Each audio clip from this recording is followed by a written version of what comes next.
மீனம் ராசி அன்பர்களே, குரு பகவானை ஆட்சி வீடாக கொண்ட இந்த மீனராசி அன்பர்களுக்கு இந்த ஏப்ரல் மாதம் என்ன மாதிரியான பலன்கள் என்று பார்க்கும் பொழுது, உங்கள் ராசியிலேயே ராகு பகவான் உட்கார்ந்துருக்கார். அதாவது சர்ப்ப கிரகம், பாம்பு கிரகம், விஷத்தன்மை கொண்ட அந்த ராகு உங்கள் ராசி லக்னத்திலே உட்கார்ந்துருக்கார். சூரிய பகவான் ஆறுக்குரியவன், கடன், நோய் எதிர்ப்பு, பகையை தரக்கூடிய சூரியனும் உங்கள் ராசியிலேயே உட்கார்ந்துருக்கார். சுக்கிரன் எட்டுக்குரியவன், அட்டமாதிபதி, வலி, வேதனை, துக்கம், துயரம், அசிங்கம், அவமானம் என்று சொல்லக்கூடிய அந்த சுக்கிரனும் உங்கள் ராசியில் உட்கார்ந்துருக்கார். அப்போ ராசியில் 6, 8ஆம் அதிபதிகள் ஒன்று கோடி ராகுவோடு சேர்ந்திருக்கக்கூடிய இந்த மாதத்தில் பார்த்தீங்கன்னா உங்களுக்கு மன குழப்பங்களை கொடுக்கும், தேவையில்லாத சிந்தனைகளை ஏற்படுத்தும், எதிர்மறை எண்ணங்கள், நெகட்டிவ் தாட்ஸ் அப்படிங்கிறது உங்கள் மனதில் வந்து விலகக்கூடிய தன்மை. அப்போது எந்த ஒரு புதிய விஷயங்கள் இந்த மாதம் ஆரம்பித்தாலும் ஒரு தடவைக்கு 2 தடவை யோசிக்கணும் அப்படிங்கிறதையும் ஞாபகத்தில் வைத்துக் கொள்ளுங்கள். நீங்களாகவே ஒரு டிசிஷனை எடுத்து அதை செயல்படுத்துவதை தவிர்ப்பது நல்ல. குருமார்களினுடைய துணை, உங்கள் குடும்பத்தினரோட கலந்து ஆலோசித்து ஒரு முடிவு எடுப்பது தான் சிறப்பு என்பதை ஞாபகத்தில் வைத்துக் கொள்ளுங்கள். 2ஆம் இடம், அதாவது தனம், குடும்பம், வாக்குஸ்தானத்தின் அதிபதியாக இருக்கக்கூடிய செவ்வாய் பகவான் 12ஆம் இடம் என்கின்ற விரயஸ்தானத்தில் போய் உட்கார்ந்துருக்கார். அப்போ தனம் விரயஸ்தானத்தில் இருக்கிறதுனால பணம் உங்களுக்கு குடும்பத்துக்கு தேவையான தன வருவாயை தரும். ஏன்னா தனக்காரகனான குரு பகவான் தனஸ்தானத்தில் இருப்பது சிறப்பு. அப்போ பொருளாதாரம் ஏற்றத்தை தரக்கூடிய தன்மை. அப்போ காசும் வரும், அதற்கு தகுந்த மாதிரி செலவுகளும் வரும். அப்போ அந்த செலவுகளை சுப செலவுகளாக செய்து கொள்வது புத்திசாலித்தனம் என்பதை ஞாபகத்தில் வைத்துக் கொள்ளுங்கள். அதே சமயத்தில் பார்த்தீங்கன்னா அந்த செவ்வாய் சனியோடு சேர்ந்திருக்கார். அதாவது குடும்பஸ்தானத்தின் அதிபதி செவ்வாயோடு சேர்ந்து இருக்கிறதுனால கொஞ்சம் கோபம், ஆக்ரோஷம் என்பது இயல்பாகவே வெளிப்படக்கூடிய தன்மை. சகோதரர்களுடன் சின்ன கருத்து வேறுபாடு, சகோதர சகோதரிகள் சார்ந்த அந்த குடும்ப உறுப்பினர்கள், இரத்த பந்தங்களுடன் சின்ன கருத்து வேறுபாடுகள் வருவதற்கான வாய்ப்புகள் இருக்குது. அப்போ குடும்பஸ்தானத்தின் அதிபதியான அந்த செவ்வாய் 12 மறைஞ்சிருக்கிறதுனால குடும்பத்தில் இருப்பவர்கள், கணவன் மனைவியாக இருப்பவர்கள் கொஞ்சம் விட்டு கொடுத்து அனுசரணையோடு செல்லணுங்கிறதையும் ஞாபகத்தில் வைத்துக் கொள்ளுங்கள். 3ஆம் அதிபதியாக இருக்கக்கூடிய, முயற்சி ஸ்தானத்தின் அதிபதியாக இருக்கக்கூடிய சுக்கிர பகவான் உச்ச பலத்துடன் வலிமையாக உங்கள் ராசியில் இருக்கார். அப்போ எதை செய்யலாம், எதையும் செய்யலாம் என்கின்ற அந்த தன்னம்பிக்கையை வளர்த்து கொள்ளணும். அப்போ மனசை பாசிட்டிவ் எண்ணங்களுக்கு செயல்படுத்தணும். அதாவது இது செய்தால் நன்று அப்படிங்கிறது உள்ளுணர்வு உங்களுக்குள்ள சொல்லும், அதன்படி செயல்படுவது சிறப்புங்கிறது ஞாபகத்தில் வைத்துக் கொள்ளுங்கள். கலை சம்பந்தப்பட்ட துறையில் இருப்பவர்கள், அழகு சம்பந்தப்பட்ட துறையில் இருப்பவர்களுக்கு புதிய ஒப்பந்தங்கள் கிடைக்கக்கூடிய தன்மை, ஊடக சம்பந்தப்பட்ட துறையில் இருக்கின்றவர்களுக்கு அனுகூல மேன்மைகள், அதன் மூலம் புகழை அடையக்கூடிய தன்மை. என்ற 3ஆம் இடம் என்பது புகழ் அல்லவா, புகழை குறிக்கக்கூடிய தலவா. அப்போ உங்களுக்கு கடந்த காலத்தில் நீங்கள் செய்த வேலை அல்லது தொழிலின் மூலமாக ஒரு புகழ், மேன்மையை தரக்கூடிய ஒரு அங்கீகாரம் தரக்கூடிய விதத்தில் தான் இந்த மாதம் உங்களுக்கு செயல்பட்டு கொண்டிருக்கிறது. 4ஆம் அதிபதியாக இருக்கக்கூடிய புதன் பகவான் தனஸ்தானத்திலும் இந்த மாதம் 10ஆம் தேதிக்கு அப்புறம், இந்த ஏப்ரல் 10ஆம் தேதிக்கு அப்புறம் உங்கள் ராசியிலேயே அமர்ந்து நீசமாகி, நீச பங்கமாகி அந்த வலுப்பெற்றிருக்கக்கூடிய காலகட்டம், சுகஸ்தானத்தை வலுப்பெறக்கூடிய அமைப்பிற்கு. அப்போது நிச்சயமாக செலவுங்கிறது, நீங்கள் ஏதாவது சொத்துக்களை வாங்கி, அசையா சொத்துக்களை வாங்கி மகிழ்வது சிறப்பு அப்படிங்கிறது சொல்கிறேன். ஏன்னா ஏதோ ஒரு வகையில் பணம் செலவாகி கொண்டே இருக்கும். அதற்கு ஒரு இடத்தை வாங்கி போடுவதற்கு சிறப்பு. அல்லது கட்டின வீட்டை வாங்குவதும், இதுவரைக்கும் ஒரு வீடு வாங்க முடியலையே, தனது கனவு இல்லத்தை வாங்க முடியலையே என்று அலைந்து திரிந்து கொண்டிருந்தவர்களுக்கு ஒரு லொக்கேஷன் இந்த இடத்துல வாங்கின சரி அப்படிங்கிறதையும், அல்லது ஒரு விவசாய நிலம் வாங்கக்கூடிய அமைப்பையும் இந்த காலகட்டம் ஏற்படுத்தும். நல்ல உழைப்பீங்க, விவசாயத்தில் இருக்க நல்ல உழைப்பீங்க, உழைப்புக்கேற்ற ஊதியம் என்பது இந்த மாதத்தினுடைய பிற்பகுதியில் நிச்சயமாக உண்டு. 5ஆம் அதிபதியாக இருக்கக்கூடிய சந்திரன் இந்த மாதத்தினுடைய தொடக்கத்திலேயே 10ஆம் இடம் என்கின்ற தொழில் ஸ்தானத்தில் அமர்ந்து குருவின் பார்வை பெற்று 10ஆம் இடத்தை பார்க்கக்கூடிய தன்மை.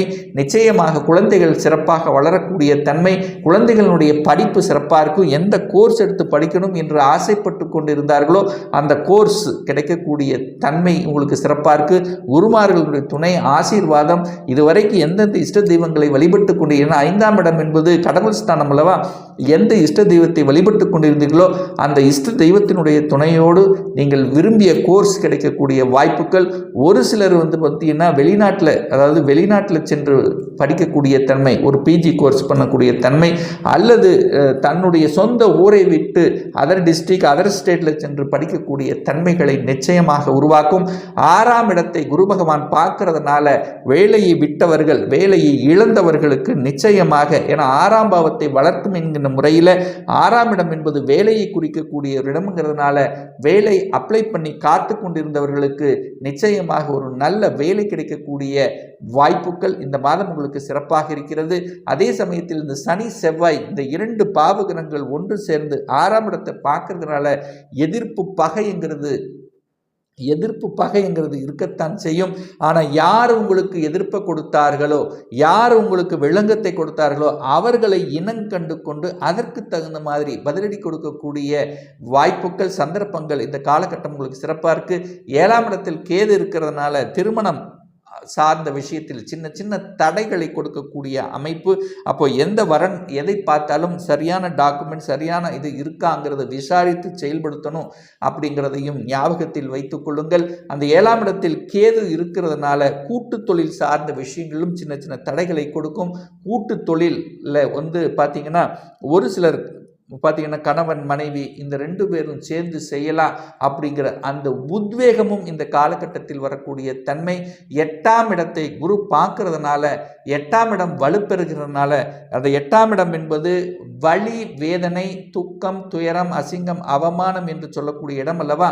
அப்போ பணம் சார்ந்த விஷயத்தில் யாராவது கொடுத்து ரிட்டர்ன் ஆகலைன்னா இந்த காலகட்டம் உங்களுக்கு ரிட்டர்ன் வருவதற்கான வாய்ப்புகள். 8ஆம் இடம் என்பது வெளிநாட்டை குறிக்கக்கூடிய இடம் அல்லது வெளிதேசத்தை குறிக்கக்கூடிய இடம்ங்கிறதுனால வெளிநாட்டுக்குத்தான் போகணும் என்கின்ற எண்ண உறுதியோடு இருக்கின்ற இந்த மீனராசி என்பவர்களுக்கு வெளிநாட்டு யோகம் இருக்கிறது. வெளிநாட்டு அந்நிய முதலீடுகள் அல்லது ஏற்றுமதி இறக்குமதி சம்பந்தப்பட்ட விஷயங்கள் அல்லது வெளிநாட்டிலேயே செட்டில் ஆகக்கூடிய தன்மைகள் இதெல்லாமே உங்களுக்கு சிறப்பாக இருக்கிறது. 9ஆம் அதிபதியாக இருக்கக்கூடிய செவ்வாய் 12ஆம் இடத்தில் இருக்கிறதுனால தந்தையினுடைய உடல்நலம் சார்ந்த விஷயத்தில் கொஞ்சம் கவனம், எச்சரிக்கையுடன் இருக்கணும். அந்த தகப்பன் வர்க்கம் சார்ந்த விஷயத்திலும், இந்த பாகப்பிரிவினை, சொத்து பிரச்சனை, இந்த மாதிரி விஷயத்திலும் இந்த மாதம் தலையிடாமல் இருப்பதும் உங்களுக்கு சால சிறந்தது. 10ஆம் இடத்தை குரு பகவான் பார்க்கறதுனால அந்த 10ஆம் இடம் என்பது தொழில் ஸ்தானம்ங்கிறதுனால தன் வீட்டை தானே பார்க்கக்கூடிய ஒரு நிகழ்வுங்கிறதுனால நிச்சயமாக தொழில் ஒரு நல்ல முன்னேற்றம் இருக்கும். அல்லது வேலையில் ஒரு மாற்றம், அது எந்த மாற்றமாக இருந்தாலும் அந்த மாற்றத்தை ஏற்றுக்கொள்வது உங்களுக்கு சிறப்பு. ஒரு சிலரை இந்த டிபார்ட்மெண்ட் டு டிபார்ட்மெண்ட் சேஞ்ச் ஆக இருக்கலாம், அல்லது அடிஷனல் ரெஸ்பான்சிபிலிட்டி கிடைக்கக்கூடிய தன்மை, ஒரு சிலருக்கு ப்ரமோஷன் கொடுக்கக்கூடிய வாய்ப்புகளும் சிறப்பாக இருக்கிறது. 11ஆம் அதிபதியாக இருக்கக்கூடிய சனி பகவான் தனக்கு 2ஆம் இடத்தில் இருக்கிறதுனால வருமானம் உங்களுக்கு வரும், அதற்கு தகுந்த மாதிரி செலவுகளும் வரும். அந்த செலவுகளை எல்லாம் சுப செலவுகளாக கன்வெர்ட் பண்ணிக்கிறது புத்திசாலித்தனம் என்பதையும் ஞாபகத்தில் வைத்துக் கொள்ளுங்கள். 3ஆம் அதிபதி ஆக இருக்கக்கூடிய சுக்கிரன் 8ஆம் அதிபதியாகவும் வருகின்ற காரணத்தால் யாருக்கும் பணம், அதாவது ஜாமீன் கையெழுத்து, ஸோ இந்த மாதிரியான விஷயங்களில் கொஞ்சம் கவனம், எச்சரிக்கையோடு இருக்கணும் அப்படிங்கிறதையும் ஞாபகத்தில் வைத்து கொள்ளுங்கள். அதே சமயம் பார்த்தீங்கன்னா ஒரு சிலருக்கு, அதாவது இந்த குரு அப்படிங்கிறது 2ஆம் இடத்தில் இருக்கிறதுனால சொல்லிக் கொடுத்தல், போதனைகள் செய்வது, சட்டம், நீதித்துறை, இதன் மூலமாக கூடுதல் வருமானங்கள் பெறக்கூடிய தன்மை. ஒரு சிலருக்கு பார்த்தீங்கன்னா இந்த வங்கித்துறையில் அப்ளை பண்ணி காத்து கொண்டிருப்பவர்களுக்கு ஒரு நல்ல ரிசல்ட் கொடுக்கக்கூடிய தன்மையும் ஏற்படுத்திவிடும். ஒரு சிலருக்கு பார்த்தீங்கன்னா அரசாங்க உத்தியோகம் என்பது நிச்சயமாக உண்டு. என 6ஆம் அதிபதியாக இருக்கக்கூடிய சூரிய பகவான் இந்த மாதத்தினுடைய பிற்பகுதி, அதாவது 13ஆம் தேதிக்கு அப்புறம் பார்த்தீங்கன்னா சூரியன் உச்ச பலத்தோட வலிமையாக இருக்கிறதுனால அரசாங்க சம்பளம் உங்களுக்கு வருவதற்கான தன்மை, அரசாங்க ரீதியில் எந்தெந்த பிரச்சனைகள் தடைபட்டு கொண்டிருந்ததோ அதெல்லாம் செயல்படுத்தக்கூடிய தன்மை, அதிகாரம் சார்ந்த விஷயங்கள், அரசியல்வாதிகளுக்கு நல்லவைகள் நடக்கக்கூடிய, அதிகாரத்தில் இருப்பவர்களுக்கு நல்லவைகள் நடக்கக்கூடிய ஒரு நல்ல மாதமாக அமைகிறது. ஒரு நல்ல தெய்வ வழிபாடு அப்படின்னு எடுத்துக்கொண்டால் உங்கள் ராசியிலேயே ராகுவும் 7ஆம் இடத்தில் கேது இருக்கிறதுனால நீங்கள் வெளியில் எங்கே போனாலும் விநாயகர் பெருமானை வழிபடுவதும், ஒவ்வொரு செவ்வாய்க்கிழமை என்று துர்க்கை அம்மனை வழிபடுவதும் உங்களுக்கு சாலச் சிறந்தது. அதே சமயத்தில் வியாழக்கிழமை என்று உங்கள் ராசிநாதனை வலுப்படுத்துவதற்கு தட்சிணாமூர்த்தி சென்று வழிபட்டால் மனதில் இருந்து வந்த அத்தனை விதமான குறைகள் நிவர்த்தியாகும் என்பது தான் யதார்த்தமான உண்மை. இப்போ நான் சொன்னது கோச்சார ரீதியாக இந்த ஏப்ரல் மாதத்துக்குரிய ஒரு பொதுவான பலன்கள். இந்த ராசி நட்சத்திரத்தில் பார்த்தீங்கன்னா பல கோடிக்கணக்கான பேர் இருப்பீங்க. ஒவ்வொருத்தரும் டிஃப்ரெண்ட், ஒவ்வொருத்தருடைய ஜாதக அமைப்புகளும் வேறுபடும், அதற்கு தகுந்த மாதிரி கிரக அமைப்புகளும் வேறுபடும். இந்த கோச்சார பலனை பார்த்தீங்கன்னா தொடர்ந்து ஒரு 3 மாதங்கள் தொடர்ச்சியாக பாருங்கள். சரியாக வரல அப்படின்னா உங்கள் ஜாதகத்தில் 6ஆம் அதிபதி 8ஆம் அதிபதி அல்லது 12ஆம் அதிபதியினுடைய தசா புத்திகள் இயங்கும் என்பதை ஞாபகத்தில் வைத்துக் கொள்ளுங்கள்.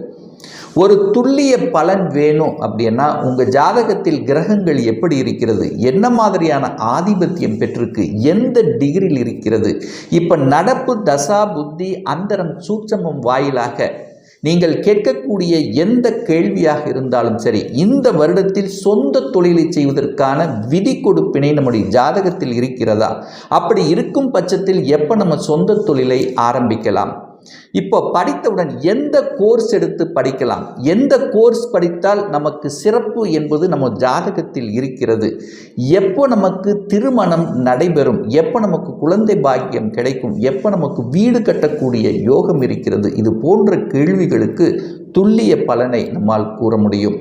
ஒரு பர்சனல் கன்சல்டேஷன் எடுத்துக்கணும், அதாவது உங்களுடைய சொந்த ஜாதகம் பார்க்கணும் என்று விருப்பமுடைய அன்பர்கள் டிஸ்பிளே தெரியக்கூடிய நம்பருக்கு வாட்ஸ்அப் மூலியமாகவோ ஃபோன் கால் மூலியமாகவோ தொடர்பு கொண்டு அப்பாயின்மெண்ட் பெற்றுக்கொண்டு கன்சல்டேஷன் எடுத்துக்கலாம்.